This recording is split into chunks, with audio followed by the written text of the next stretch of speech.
Hello. Thank you for coming to this session. This is the second session of our BN's working group for clarification of basic definition in this conference. We have another session at the end of this day. And the first one in yesterday, we had a 45 minutes short discussion about minimum threshold and basic need in the definition of basic income.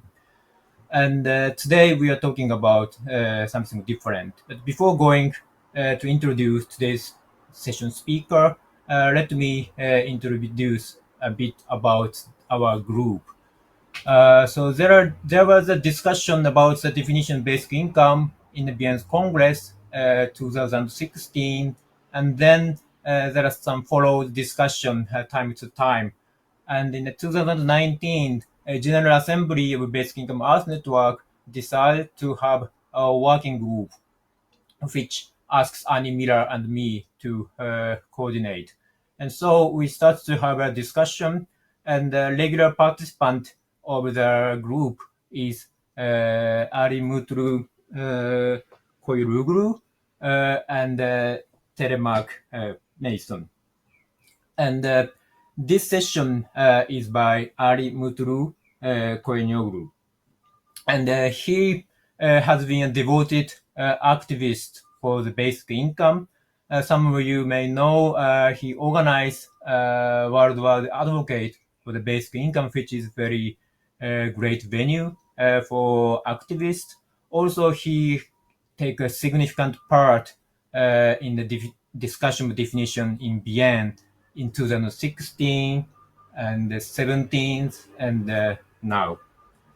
And today, Ali Mutlu talk about discussion on clarification of basic income and non-seizable income and scorecard concept for evaluation of basic income schemes.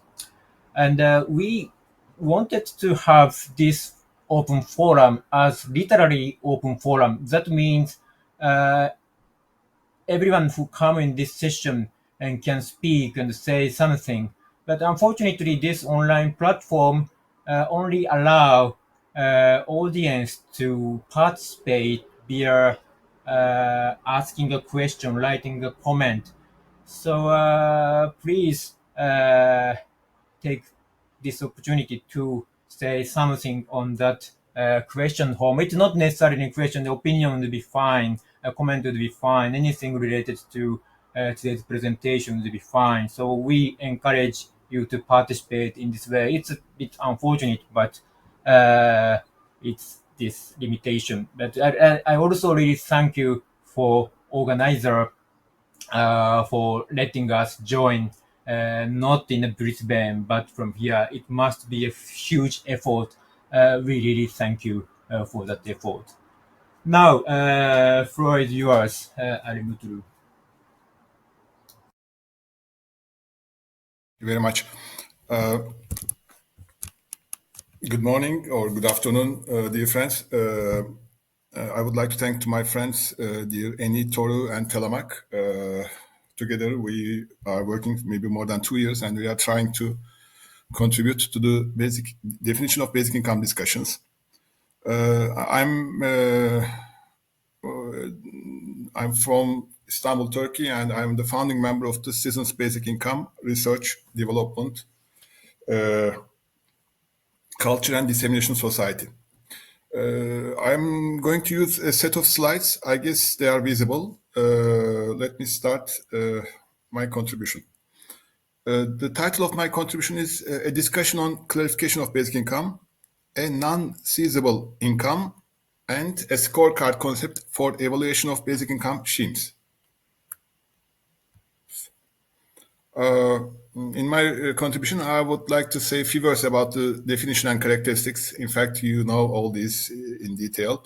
And maybe a few words about the recent history on discussions of the definition of basic income. And a proposal which we are trying to promote since 2016 almost, additional and complementary characteristics of basic income. I will mention during the presentation. And in the next part, I will try to introduce a kind of scorecard concept, which we are trying to develop in order to evaluate basic income schemes. When I mean, what I mean by schemes are experiments or policies or any kind of basic income concept. And also, I will mention a few things about our motivation. And if we have time, I would like to share the results of a survey. It's not a new survey, but it might be good to mention the results here, which is showing the importance of scorecard concept. Let me start. Okay, this is the definition from 2016. You remember the Basic Income Earth Networks Congress was have been held in Seoul in 2016, and the definition says a basic income is a periodic cash payment unconditionally delivered to all on an individual basis without means test or work requirement. Okay, we are all very familiar with this definition, and there are 5 characteristics: periodic, cash payment, individual, universal, and unconditional. In order to have more time for discussions, I will not go into the details of these characteristics, but you know all these as basic income advocates.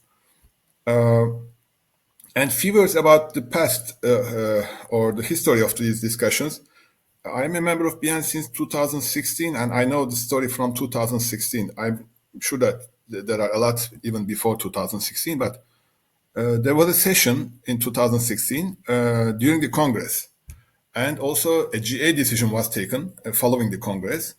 And what we are talking now is to introduce an additional characteristics or few additional characteristics to this definition, which was fixed, let's say, during the General Assembly in 2016.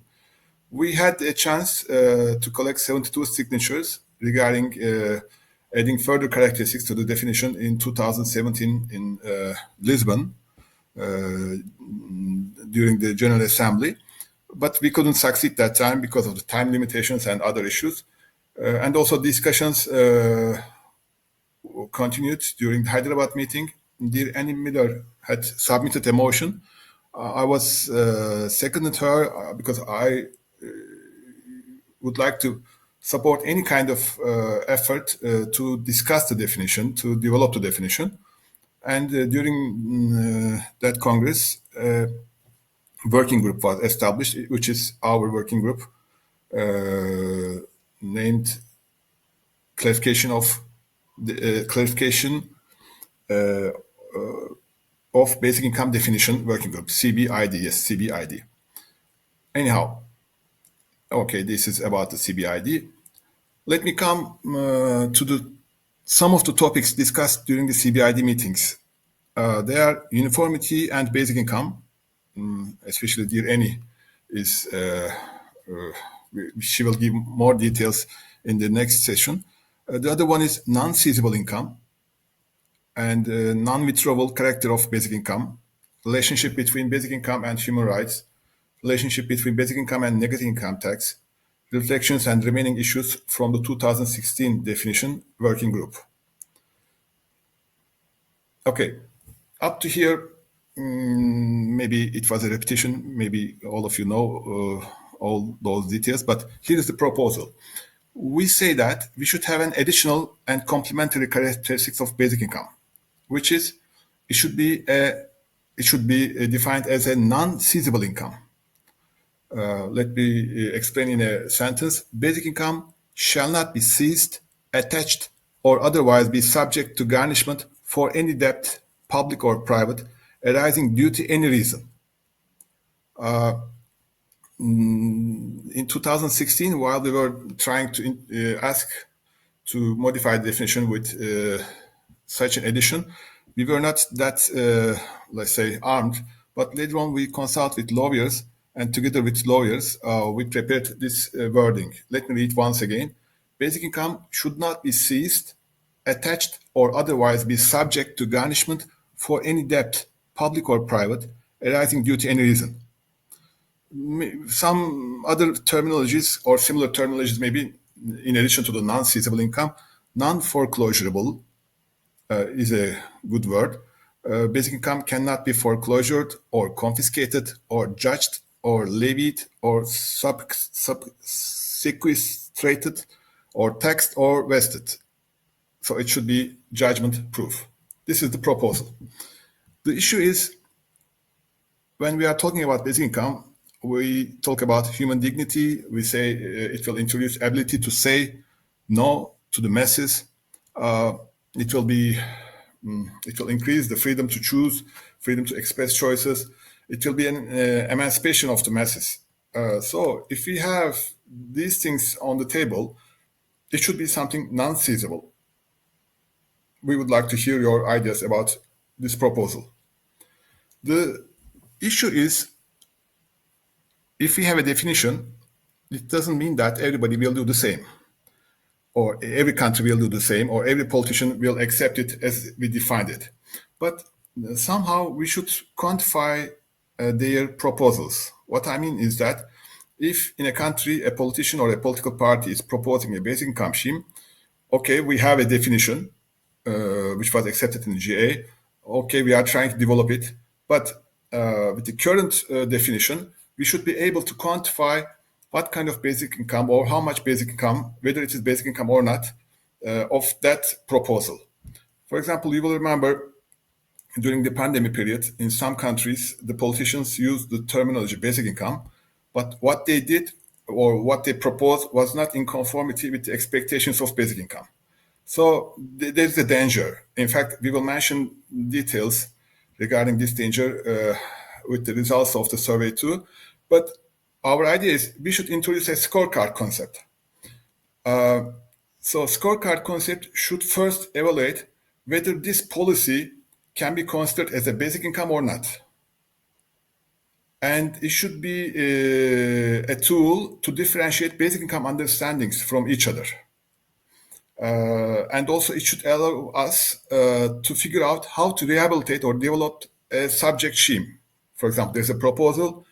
Maybe we should be able to ask them, okay, you should develop or improve your scheme by changing this part or adding this part, etc.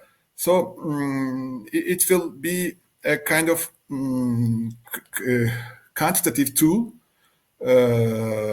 which will give the ability, which will allow us to evaluate the basic income schemes. Of course, with such a quantitative approach, we will be able to monitor the progress of the proposed schemes too. When it comes to methodology, we have interesting friends. We have in our society few lawyers and industrial engineers, etc., who are dealing with the decision-making concepts. The issue is the methodology here we can use can be composed of two stages. The first stage is a screening stage. Second stage is the measuring or quantifying stage. In the screening stage, certain key issues can be used in order to decide whether a proposed or the proposed scheme can be considered as a basic income scheme or not. So we will be able to say, okay, this is a basic income scheme, or this is something irrelevant, or okay, this is not a basic income, but basic income-like proposal, or para-basic income. So in the first stage, there should be a screening. So we need a set of questions to screen the policies. In the second stage, we should have another set of questions. But in addition to the second set of questions, these questions should have a weight. So it will be so each question will not have the same weight while calculating the final percentage, which tells about the level of compatibility of the scheme with the definition and characteristics of basic income. So the first stage is screening, second stage is measuring or quantifying.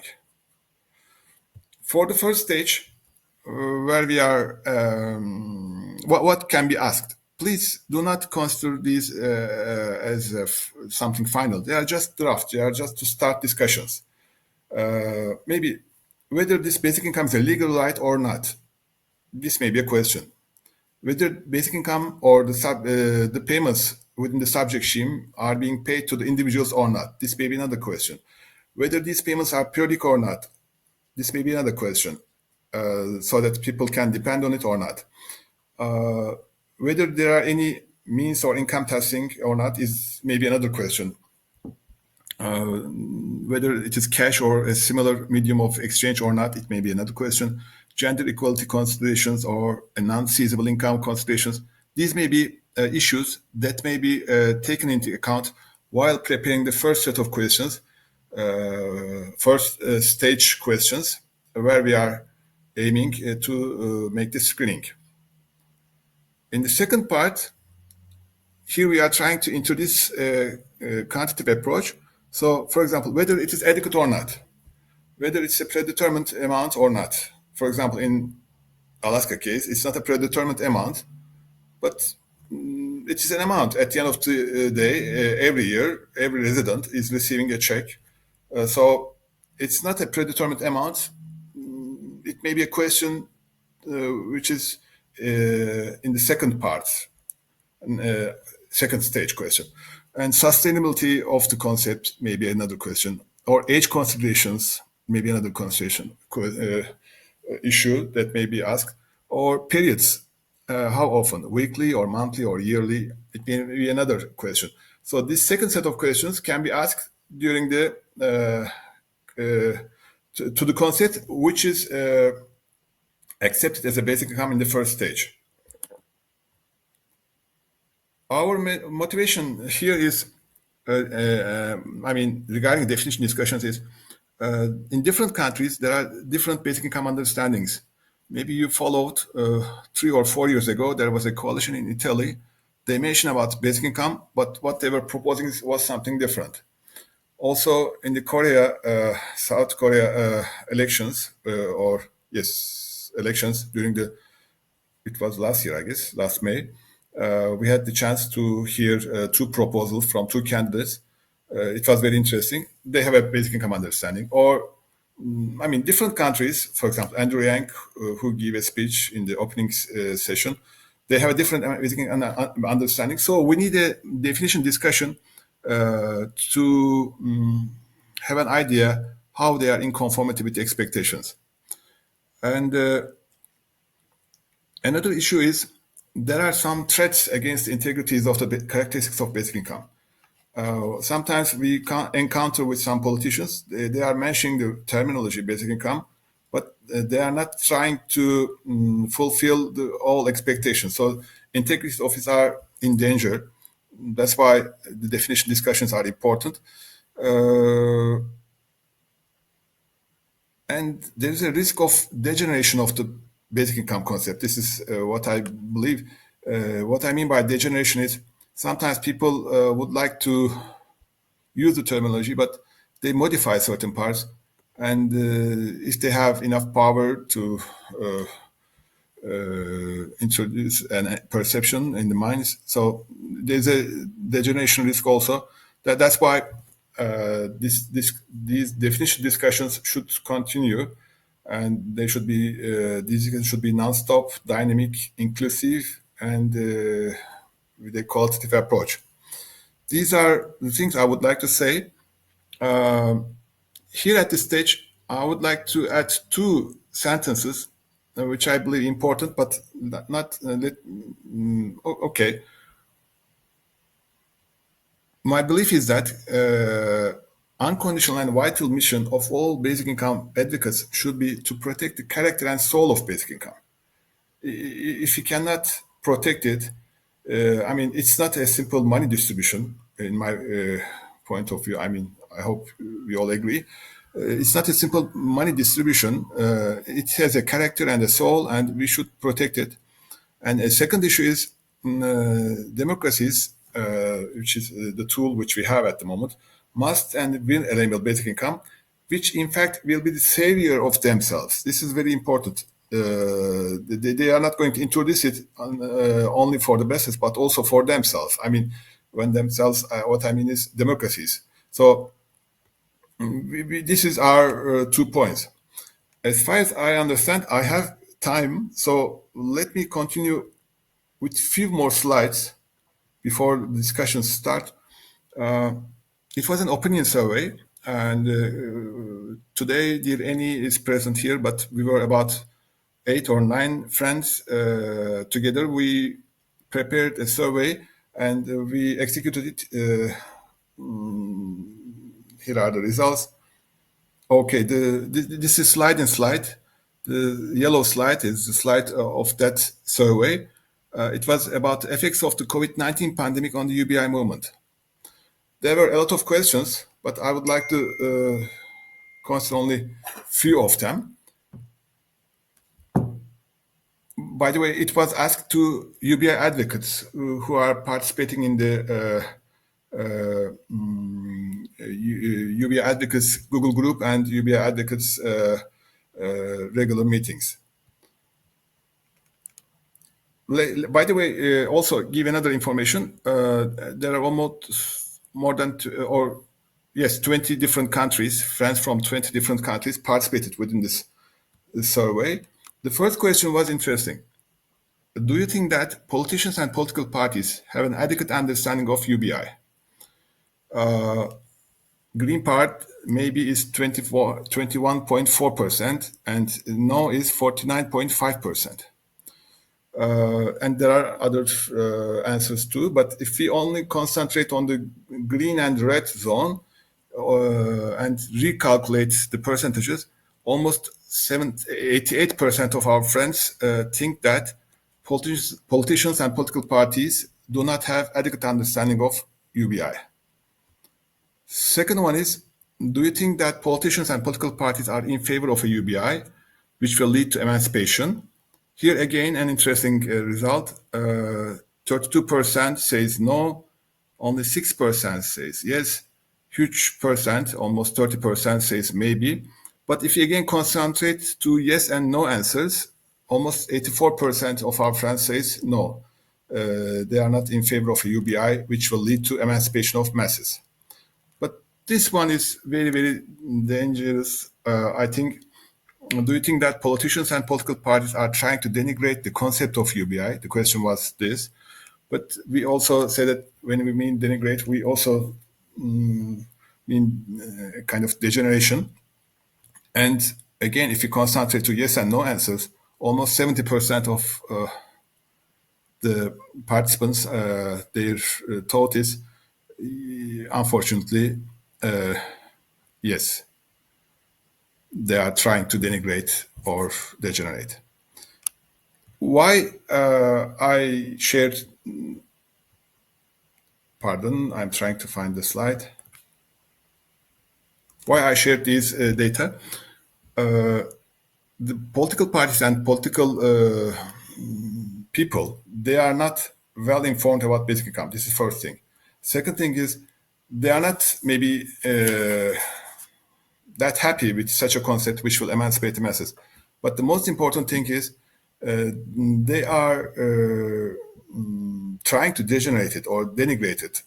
So if we have a scorecard concept, this may give us another tool to defend the concept against such attempts. This is all I can say, but I have a few poll questions, but maybe I better ask it at the very end.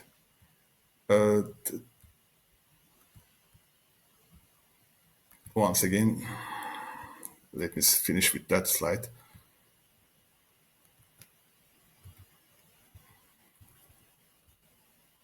Okay, let me finish with the proposal.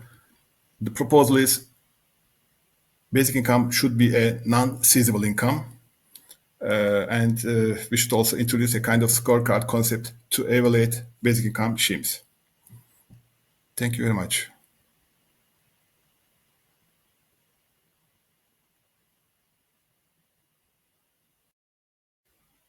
Dear Toru.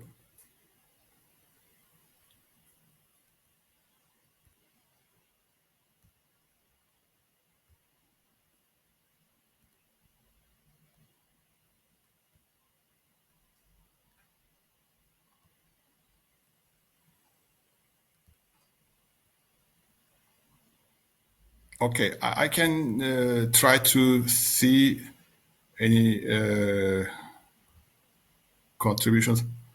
To tell the truth, this is the first time I'm using this software. But participants' questions, I do not see any question.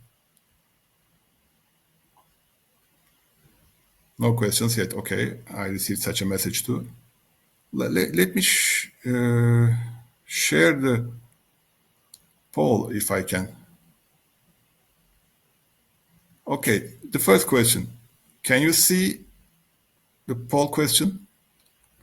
What's your opinion regarding the addition of non-seizable to BN's current definition of basic income? Would you please share your opinion?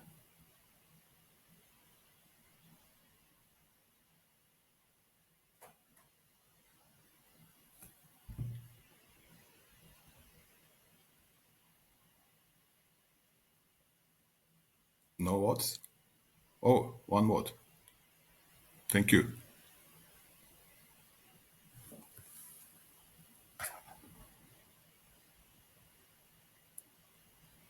Okay, 3 votes. Thank you.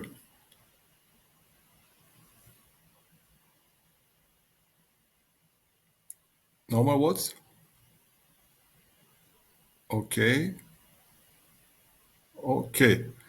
Okay, let me 60% says I agree, 40% says worthy to discuss, and 0% says don't agree. Let me. Okay, can you see the results, dear friends?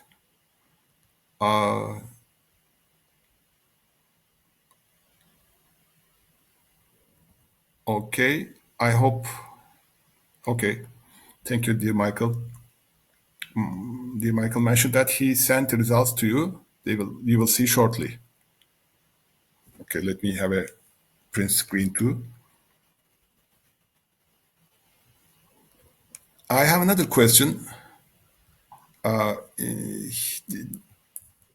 One second. I'm closing this poll. So 3 votes to agree, 2 votes to worthy to discuss, and 0 votes to don't agree. I didn't vote. If I had been able to vote, it should be 4 votes. Okay. Let me go to the next one.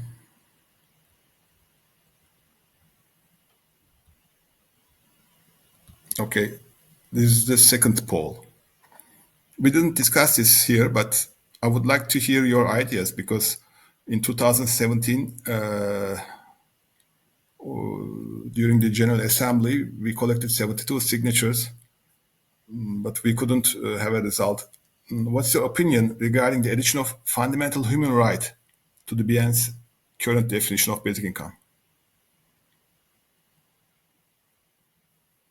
Would you please share your opinions? Okay, 1 vote for worthy to discuss.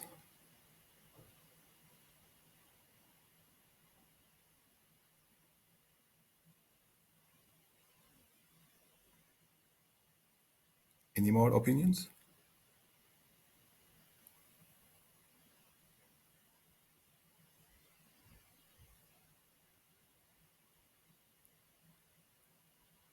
Okay, 1 more opinion. Unfortunately, the time is over.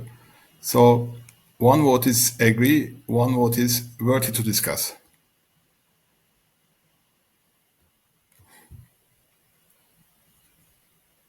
Okay. Dear friends, unfortunately, we are not able to communicate directly, but do you have any questions? I cannot see any.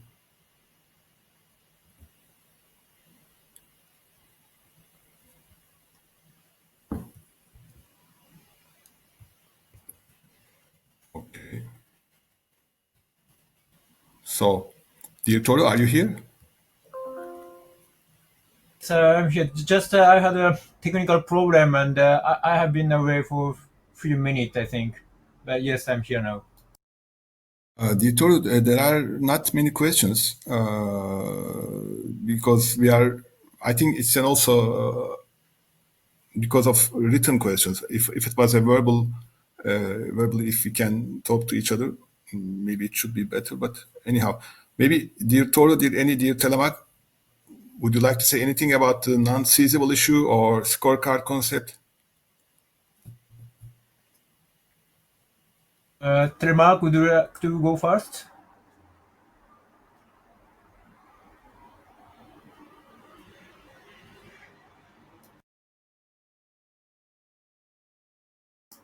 Okay, I can't hear Telemaque, so maybe. Yes. Oh yeah. Hear me?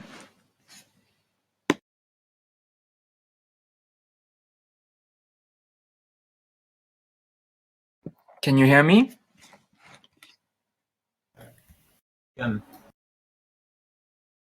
So I will be presenting in the next session thing to do directly with this notion of a scorecard concept, with a proposal to adapt it on a theoretical basis.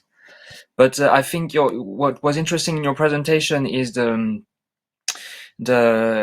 realization from an activist perspective that you represent, embody very well, Ali. That the word of concept of basic income is being challenged around the world, and that as both an academic and activist organization being out to do something about this and to sort of try and shine a beacon of clarity in these complicated debates, and to try and keep what you call the soul of the concept intact. Then I guess most of my remarks will be concentrated in next sessions. You already know that my main sort of gentleman disagreement with with your proposal is that it seems to me that there is a lot of work that has been done on basic income already, and that we should probably look through what has been produced before to sort out the level of this scorecard. And generally, I'm very sympathetic to the research program you indicated, and I do believe that trying to have as many sort of gathering as possible where we raise the question that you did raise, and maybe trying to run this sort of question survey that you presented in a broader manner and in a more structured manner would be very beneficial and useful for the basic income movement as a whole. And it's not exactly questions, because we had many opportunities to had this kind of discussion between ourselves already.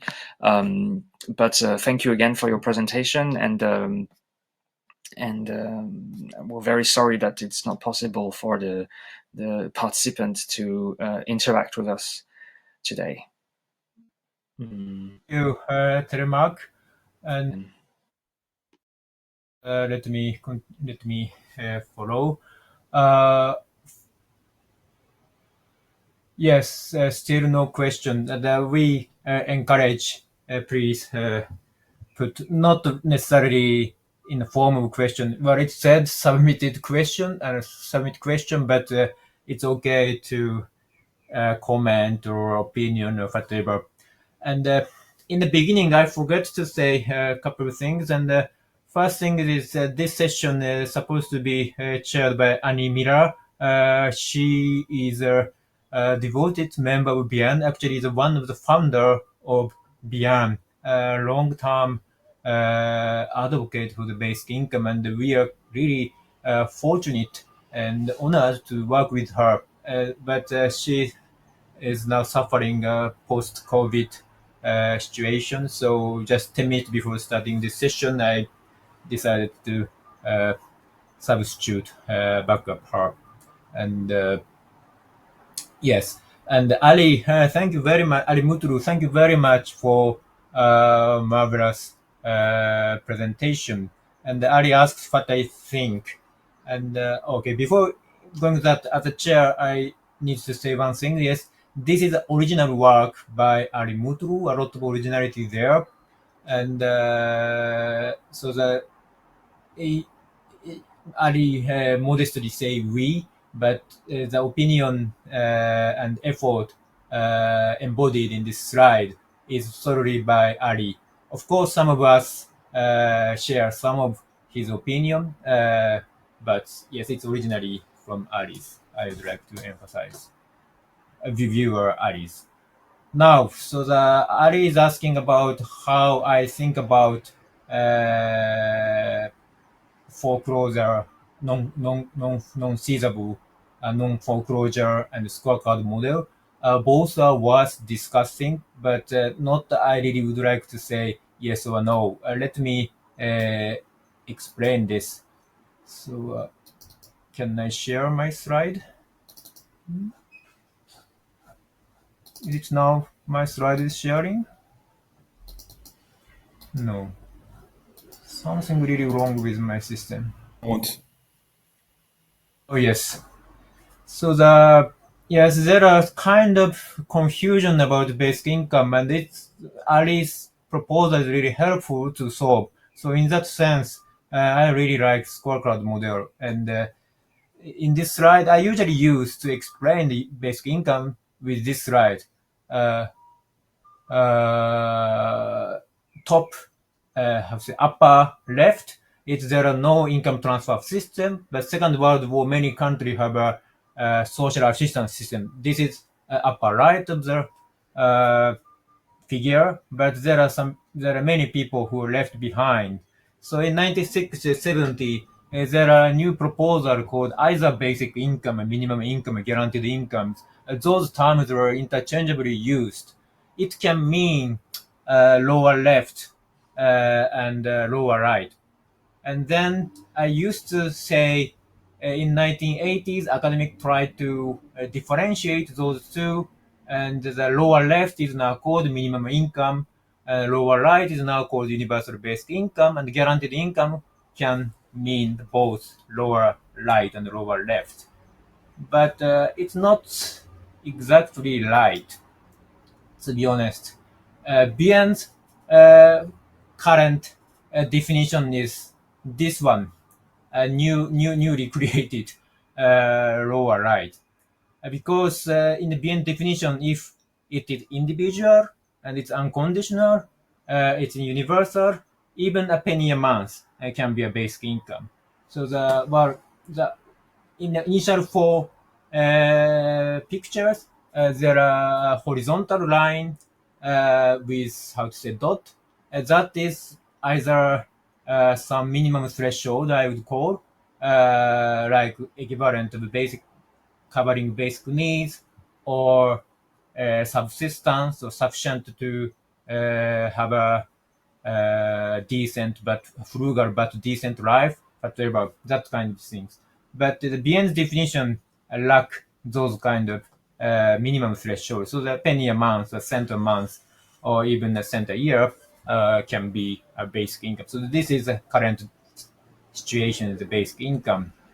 So now let me say about non-foreclosable or non-seizable. I really like the idea very much, but only adding it to current definition would, wouldn't mean not so much. Ali powerfully explained basic income is a human right. Basic income can be, our life can be built on that and make our choice, give us a freedom of choice. And sorry, I forgot exact wording by Ali Mutlu. I all agree with him, but I'm not sure there are, so the current definition allow a penny a month, a euro a year as a basic income. And is that a euro or a penny is foreseeable or not is not really matter for me, for many people who are suffering in the poverty. So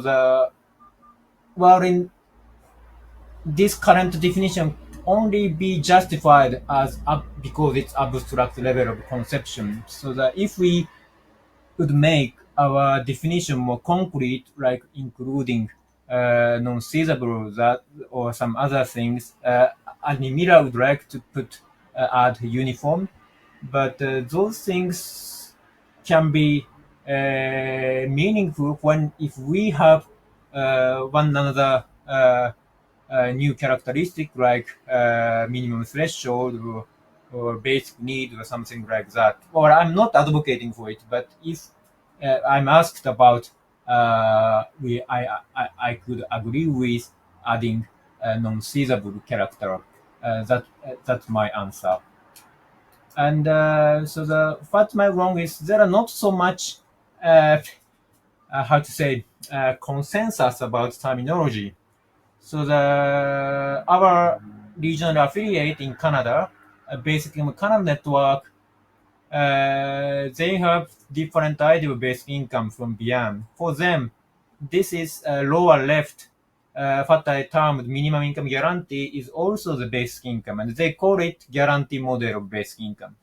And what many of BM think the basic income is a universal model of basic income. But for them, this new right one, a penny a month. This is not basic income according to Basic Income Canada Network. And so there are these kind of things, and I don't want to enter in the depths, but even in some leading advocates now conform this a penny a month definition of basic income, usually distinguish the right one, a penny a basic income, and the middle one from minimum threshold.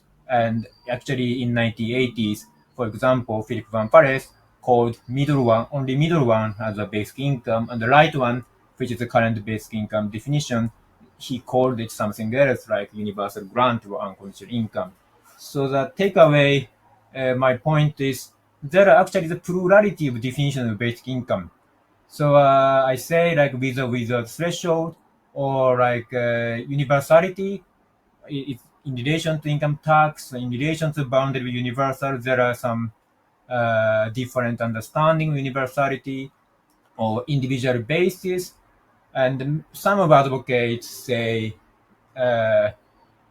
some of advocates say include some models which are not really individual but household in basic income. And but when we say individual basis, baby, when in the case of baby, like a 10-month-old baby, is it go to the baby him or herself, or is it should go to the main caretaker, or it should go to the head of the household? Those things are not solved. And also the related to uniformity, like equivalent scale, we still need to have some household aggregation system or not. Or also the unconditional, and here non-seizable maybe could fit.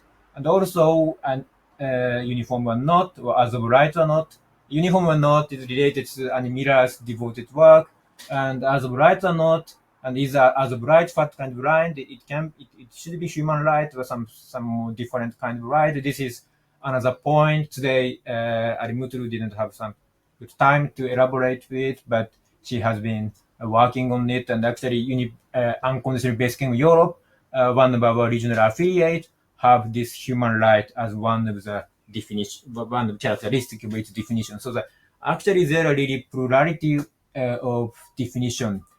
And the more fundamental question is basic income a purely academically prompted idea, such as Rawls' different principle or Van Pares' undominated diversity? Oh, something went wrong. Or Chicago schools like Milton Friedman, George Stigler's negative income tax. Those are, yes, we can pinpoint who invented the word and how defined it. Or is the basic income such a concept? Or is it rather a social construct, which has a complex origins and has a history of people's collective? It's both intellectual and social movement. And like concepts such as freedom and equality is like that. And there are plural view, and it is quite odd to say, I define equality like this.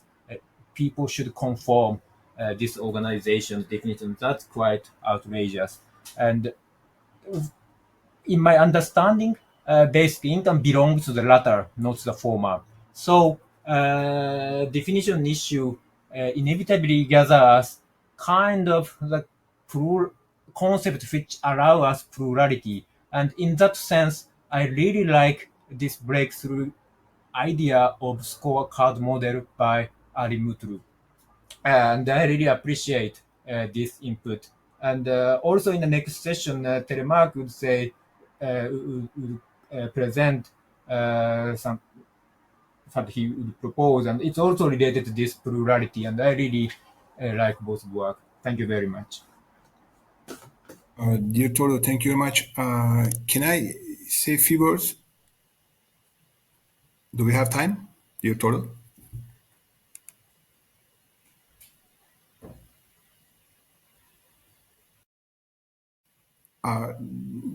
Dear Toru, can I say a few words? Muted, sorry. Yes, you can. Now we have several questions, but please go first, and then we can answer the question. First of all, thank you very much for your comments. And the issue about non-seizable is not, it's just a small improvement to the definition. It's not, of course, everything. And regarding the amount of basic income discussions which you are leading, it is very, very important, of course. But I would like to make an analogy. In vector mechanics, we have a unit vector. It's also named as direction vector. It is only showing the direction, and the length of it or magnitude of it is only one.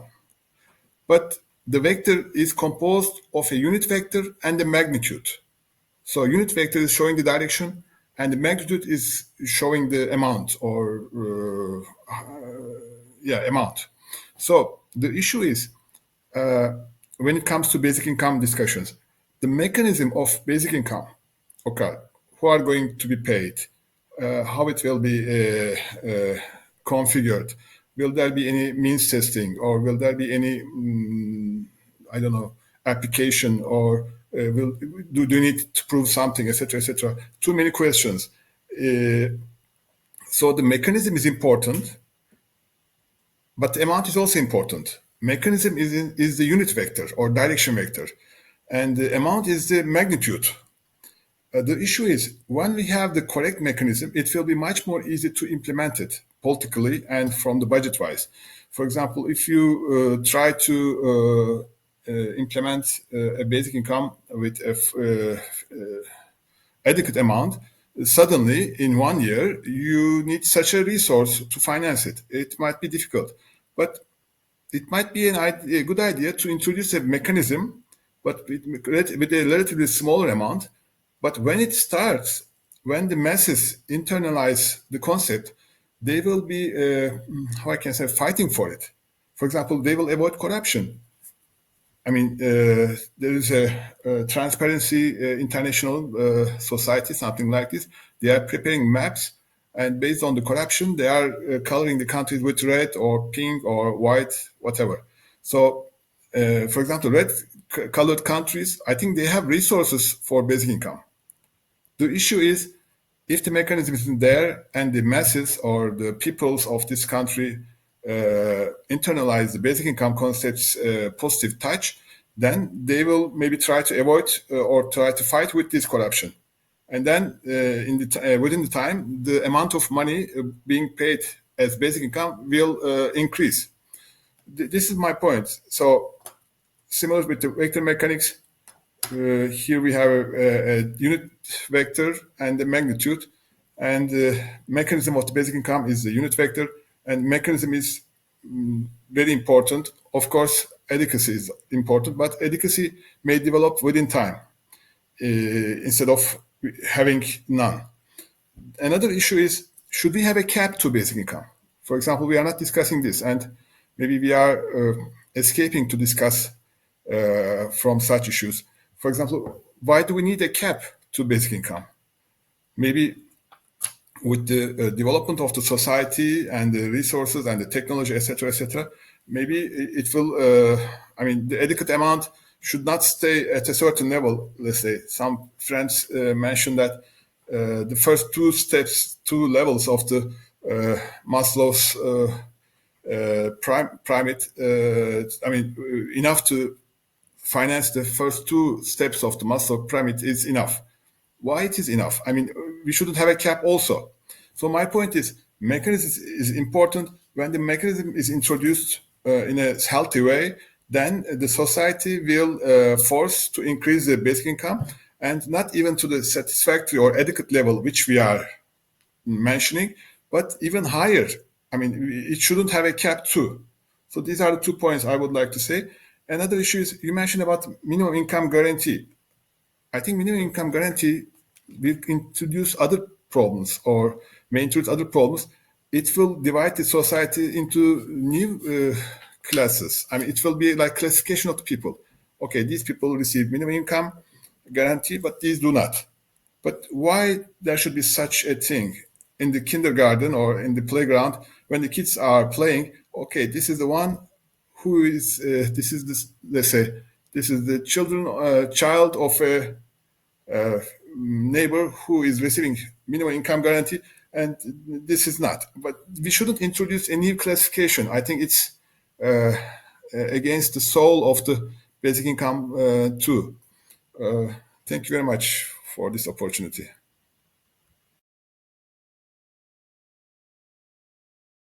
Thank you, Mutlu. And I thought there was a question submitted, but it was a conversation between Annie Miller and Ali Mutlu. Why you are using this? You can, both of you can speak verbally. But anyway, so the it's already so the Annie says something that it's already replied by Ali Mutlu. So there are no need me. If you like, if there is no more question, I can try and add a more structured word, which would also be an introduction to the next session, if this is convenient. My image is blurring. I hope you can hear me. I'll go ahead as if you could hear me. I think on this scorecard concept, I think one of the most interesting thing about this approach that you bring, Ali, is also that it would allow the basic income movement to more clearly see how the current welfare states contribute towards the goal of a basic income, and to recognize that they do contribute to this role. So as a preview of the next session, it seems to me, as you are talking of these two vectors, that so we should distinguish between a narrow understanding of basic income as in a way to distribute resources, from a broader understanding, which is the aspiration to the unconditional and universal guarantee of the material means of individual autonomy, which is a mouthful. But the point here would be that the scorecard model could be applied to either one, as a way to distribute resources. Many countries have social minimums of some kinds, and they meet very often some of the criterias of the 2016 definition. So a scorecard model could be saying, well, very clearly, these are partially basic income schemes, and they can and show the way forwards for the way to distribute resources. And at the same time, if we go to the soul or of the basic income concept, the aspiration to have the material means of autonomy, to have enough money to live in a market society, but the money is relative to all the other things you have as well. What money allows you to do is relative to the other material things you have. So here again, the scorecard concept would allow us to say some places, maybe they don't have an unconditional basic income, but they have a developed welfare state that almost that allows the population to be almost as secure. As a basic income movement, we think this security should be made completely unconditional, and it should be improved on. But with the scorecard model, we could recognize that these system that exists already do go a long way in the same objective. And so this, I think, is the most important thing you bring from your activist perspective, Ali Mutlu, is that from an activist perspective, we build from what exists also, and so on the institutions that exist that partially meets those goals that we pursue as a basic income movement. And so the scorecard model would allow us to recognize this, what exists as progress, and to build on it. And I think this is very important because there is in many places, and this goes with the say the attacks, or not the attacks, but the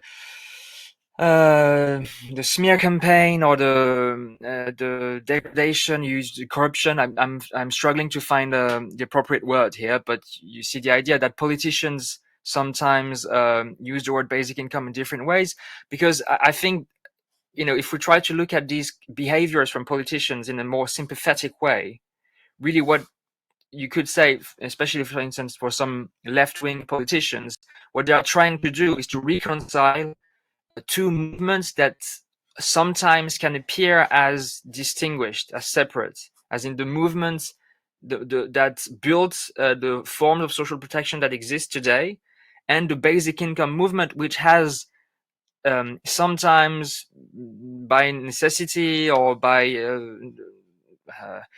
misfortune or whatever, been built as a separate movement, or feels to the people who defend the current models of social protection as a separate movement. And so I think really the way forward now for basic income and for basic income activism is to try to to be more explicitly integrated in the movement for better and more emancipatory social protection. And this implies helping the forces of social protection understand that basic income is not a separate thing. It's not something that's going to replace social protection as we know it. It's something that's going to improve on it, that's going to make the mechanism that exists today better, and as on individual mechanism level, and also to make the whole social protection system better, as in with giving it a more clear objective. So I thank you very much. But as a last word, maybe I think we still have a few minutes. To me, this notion of understanding basic income as a human right really points to this aspiration of what I call a broader understanding. But this will be in the next session. I just wanted to recognize the importance of this concept you bring in, this original work, as Toru emphasized, for this goal, which of integrating more clearly the basic income movement in the movements in the family of movements that try to improve social protection around the world. Thank you again. Dear Toru, dear Telemaque, thank you very much. Dear Toru, can I say a few words? Do we have time? Very quickly. We have another 30 minutes. Oh, great. So please. Because Telemaque mentioned that we have few more minutes.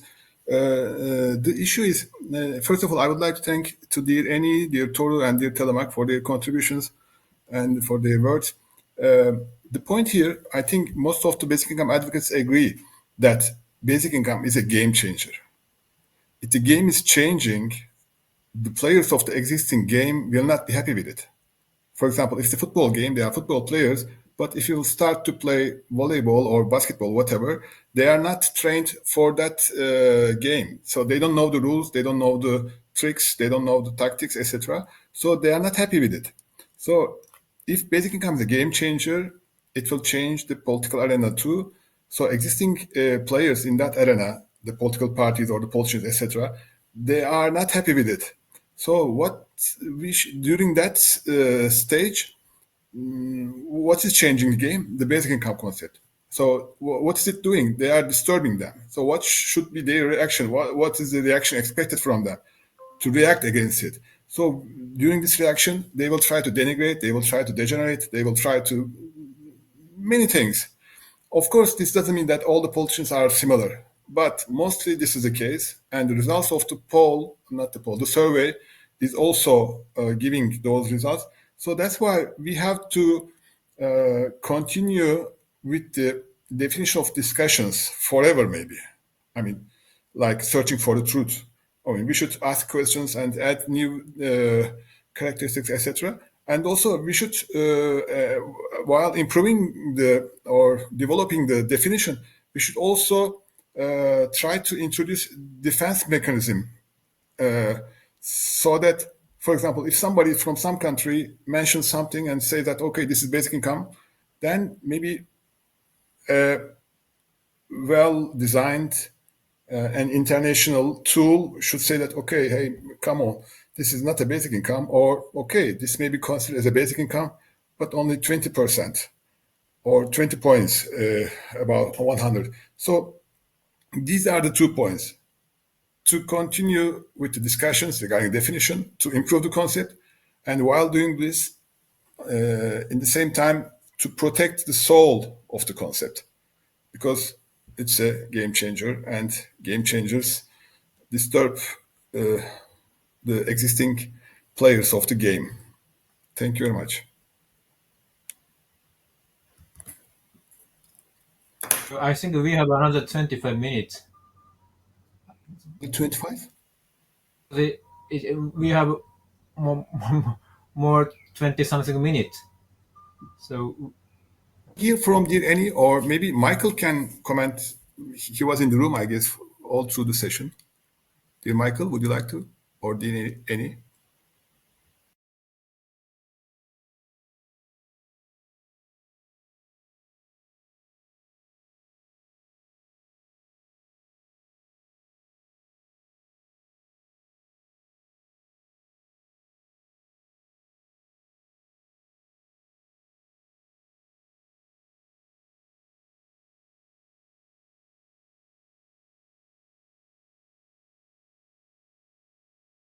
thank you, Michael. Michael said interesting discussion. Anyway, so I think the Ali's comment, not the latest one, that's the one before. There are many interesting things. One is, I think, against my proposal of minimum threshold, Ali recommend we can go from even a penny a month or 10 euro a month to implement unconditional income. And I totally agree with that strategy. Sometimes it works, and but do we need to change historically defined the concept of basic income, which always come with like, let me show. Can I show this slide? I don't know. There are some problems to showing slide. Why I cannot? Yes.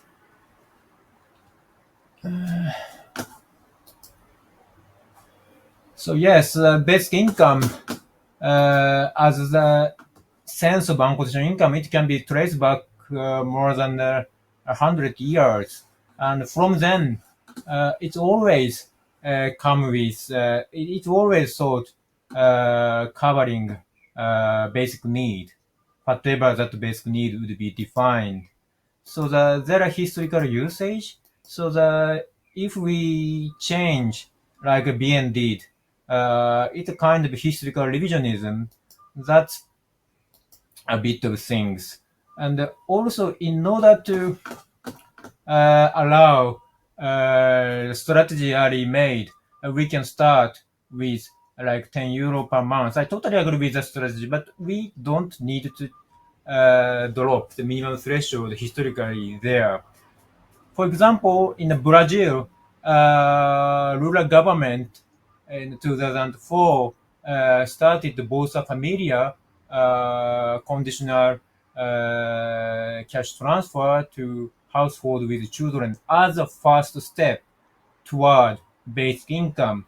I think it made sense in the Brazilian context, but we don't need to change the definition of basic income to include like such a conditional limited transfer within the basic income in order to facilitate that kind of strategy. So I totally agree with Ari's strategy, but we don't need to drop minimum threshold from the definition historically there. That's my understanding about Ari's first part of the comment. And the second part of the comment, Ari really made a interesting question on about the cap. The session about minimum threshold yesterday, one of the panelists is B. Ryan. Well, she didn't talk about that cap, but she published a book about enough is plenty. It's related to kind of degrowth and environmental things or anti-productivism and prepare for climate change and those things. There, as a cap, Mutlu suggested might be really interesting. And also in analytical philosophy, there are new ideology called limitarianism. We should cap a highest income. And this kind of concern for justice and climate change and environmental issue asked us to think about what Ali suggested, the capping. Well, I don't know how that fit to the definition of basic income, but I think he made a really important point. Sorry, I shut up now.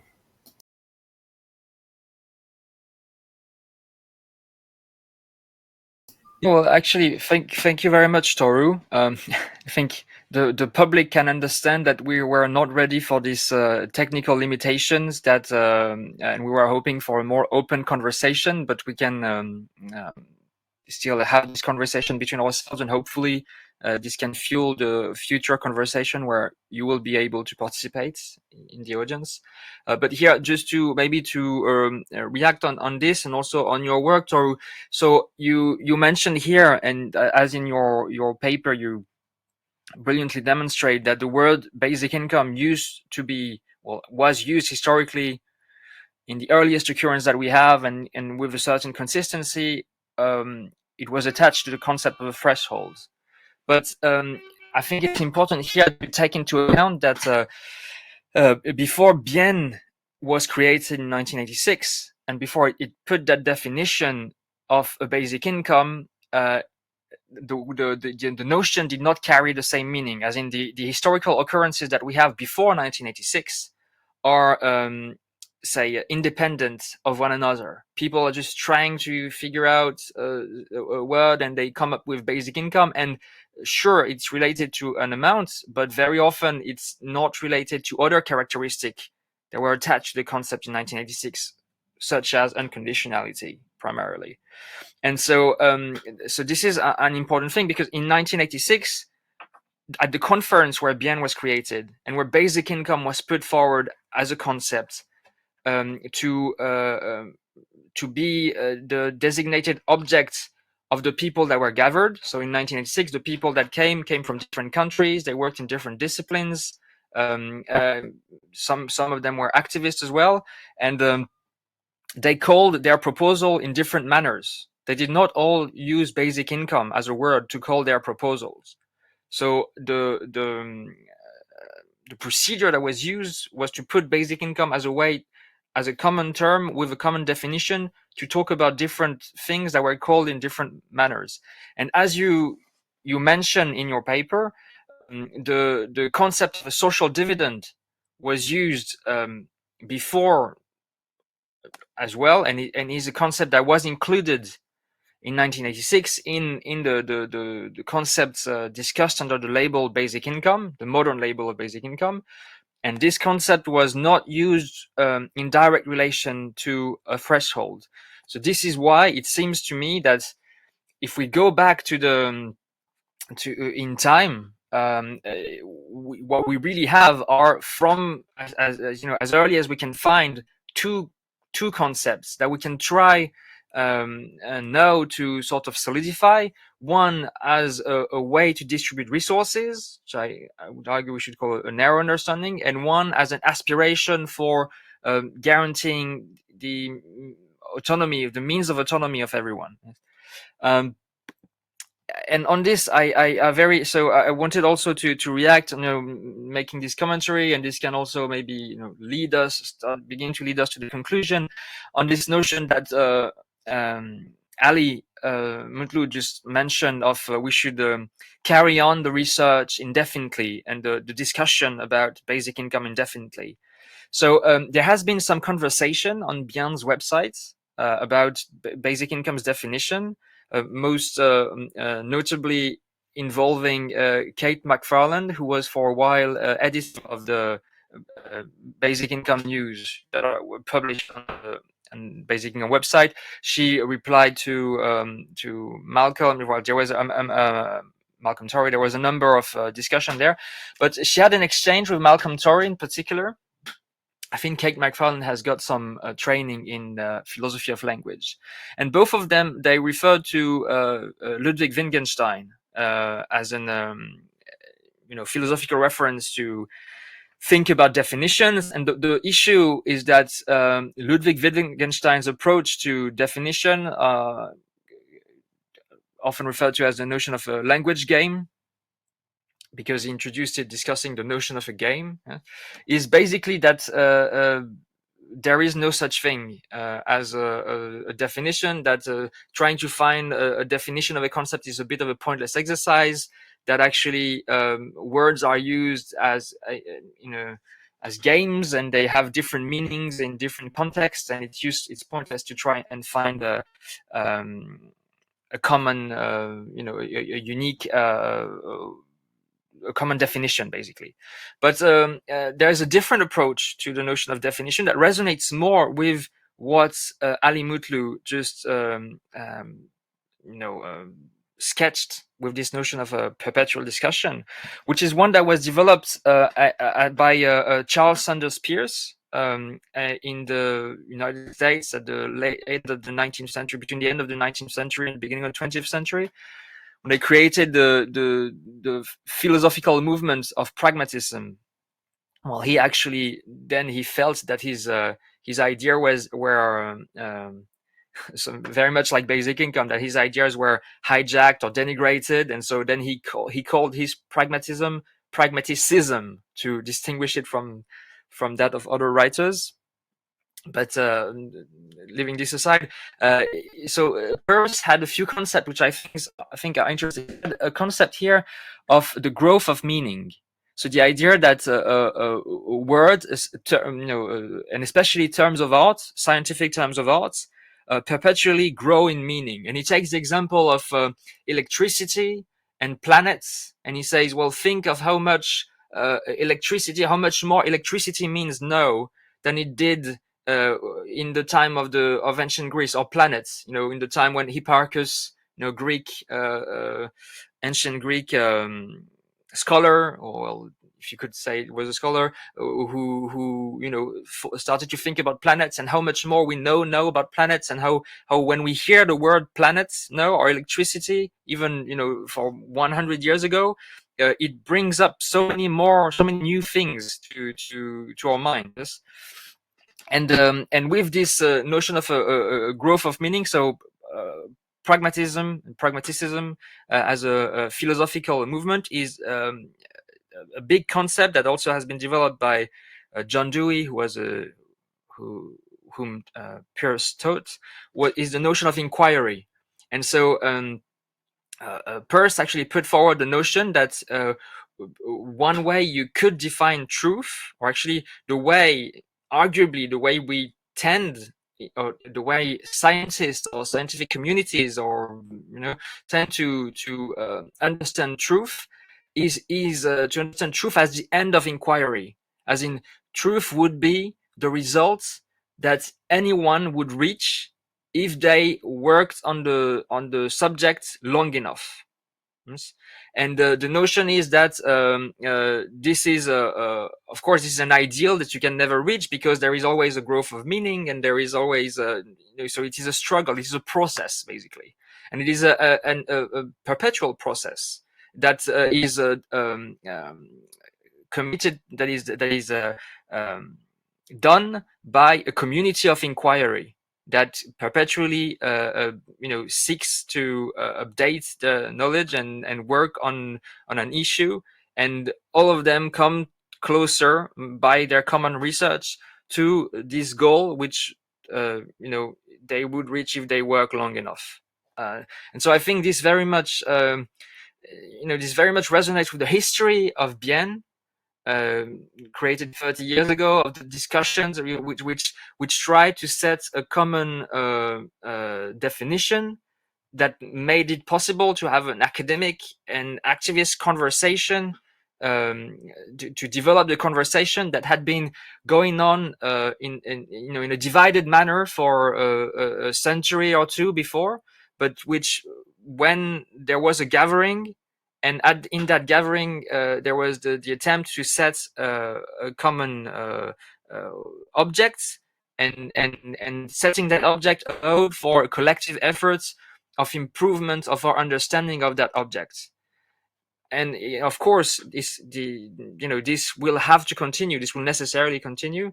So I think as this is somehow the work we're trying to do in CBID, to sort of structure this conversation, to help it happen for longer. And again, I think thank you very much to both of you for these contributions to this ongoing conversation. I hope this modest, yes. Telemaque, I think we have a question now. Yes. By Hans Hoyer. Thank you for the question. The question, what is light, can only be answered with the context. The experimental setup. Once light is like a wave, once like a quantum. When I look at the various experimental setups of social on this planet, I have the impression that the same difficulty exists with UBI. It is the same with the question, what is money? How should UBI work? What social function is it supposed to fulfill? Are these not more fruitful questions? Hans, thank you for the question. Is any of you would like to communicate on this? Arimut? Can I say a few words? Toru, may I? Yes. Okay, thank you. Dear Hans, thank you for your question. I'm trying to fully understand the question. I have some understanding, but of course, maybe I should read once again. But when you mean the context, maybe the context is the country, the experimental setup, maybe the experimental setup is the current status of the society, or problems of the society. You are right. Light is different. I mean, as a wave, or as like a quantum, whatever. But the same is valid for basic income too, as you mentioned. Sometimes it's an important tool to democratize a country. Sometimes it's an important tool to introduce additional freedoms. But I think the most important contribution will be regarding the human dignity, or independency, economical independency of the society. Because if you do not have economical independency in the society, I think the best tool at the moment we have is the democracy. So democracy practice will not lead to a healthy solution. What I mean is, if the masses who are practicing democracy do not have full independency, whose first criteria is economical independency, then it will not be a real democracy. It will be like a game, and at the end of the day, you will have an unhealthy result during the democracy practice. So UBI is very important from the democracy practice point of view.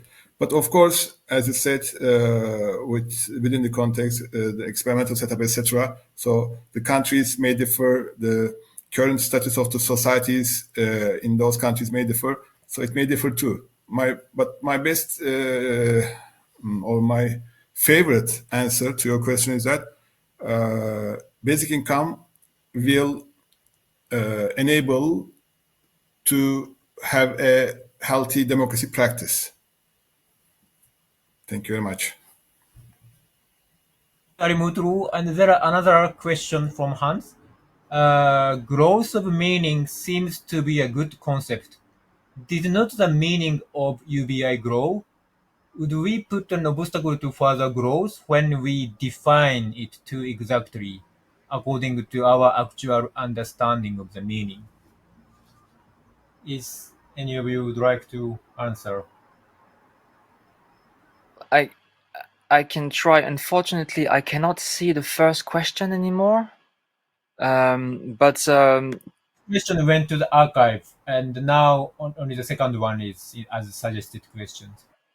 okay, so the first, I think the two are related, and I could take up on this. So I think in your first question, Hans, you asserted that light, the definition of light, varies according to the experimental setup, and I think actually this is contestable. If so I very briefly looked online, and you get a definition of light as in visible light is electromagnetic radiation with the portion of the electromagnetic spectrum that is perceived by the human eyes. And in physics, the term light may refer more broadly to electromagnetic radiation of any wavelength, whether visible or not. So I guess, typically, this is a definition that was reached by centuries of common efforts and discussion that led to this definition that is a very helpful tool. Even if an experimental setup leads you to modify it, then this is a very useful basis. And to justify your modification, if your experimental setup leads you to question it, then it's you have this basis to question, yes, and you have the history of this term, and so you can then have a conversation that is a constructive conversation, yes. And so on this question of so has the notion of UBI grown? So I would argue that yes, I would argue it has, and precisely this is our understanding of UBI has grown from the discussions that we have had, and it is growing. And this is why I would argue that today we should recognize that we should recognize the fact of this growth of meaning, and we should recognize that the notion of basic income actually covers two concepts: a narrow understanding of a way to distribute resources, which could go back to the discussion around social dividend and some discussion about the expression basic income used before it was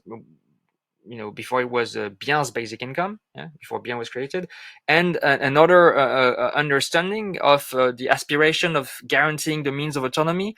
What in your first question you pointed to when you said, what social function is it supposed to fulfill? So I think there is two basic questions in the basic income discussion. One is, how do we distribute a resource? This is a question that is worked on by so much work. When we look at say sovereign funds, or when we look at all the discussions around minimum income, so and all the discussion, all the basic income schemes that exist today, so say paid by the casinos of Macau or by the Alaska Permanent Fund dividend, what happened is that some people, they get some resource, and they are looking for a fair way to distribute it. And this, they go to the narrow understanding of basic income. So there is a resource that comes from a tax. It should go to everyone. So we have this way to distribute it, this narrow understanding. We distribute it as money to everyone of the same amount, given to every individual. This is, and there is another object in the basic income discussion. I think most of the basic income discussion is about another understanding of that term, which is the aspiration to guaranteeing the means of autonomy. When we ask, for instance, what would you do if your income was guaranteed? It seems to me, or when we say that actually what we ask is, what would you do if the material means of your autonomy were guaranteed? Yes, just as when we say we want basic income as a human right. So anyway, sorry, I've been too long. Maybe this will allow me to focus on, to spare you this epistemological discussion. If you're interested in this concept of growth of meaning, you can check the writings of Susan Hack. And thank you, and sorry again for speaking too long. Susan Hack. There you go. Thank you very much, Hans, for your question, and thank you, Mutlu and Telemaque, to answer. It was a really good question. Now, time to wrap up. First of all, Hans and other audience, thank you for coming to this session. And we had online forum, not only this or past Congress venue, but time to time, several occasions in a year, we have online forum, and it will be in the news by BN monthly newsletter if one need to happen. So please keep in touch. Thank you very much for coming. And Mutlu, thank you very much for enlightening presentation. And Telemaque, thank you for your enlightening comment. And I would like to devote this session to Annie Miller. Thank you very much. It's supposed to be, it has been a high effort to make this happen, but today she's not well, so I just, in the last minute, take over the chair. And thank you, Annie. And also thank you for the conference organizer to make this happen, and especially behind the screen, there's a Michael who helped us a lot in a technical term. Thank you, Michael. So thank you very much, and have a nice evening. We have 1 hour later, we have another session, so hope some of you we will meet again there. Thank you.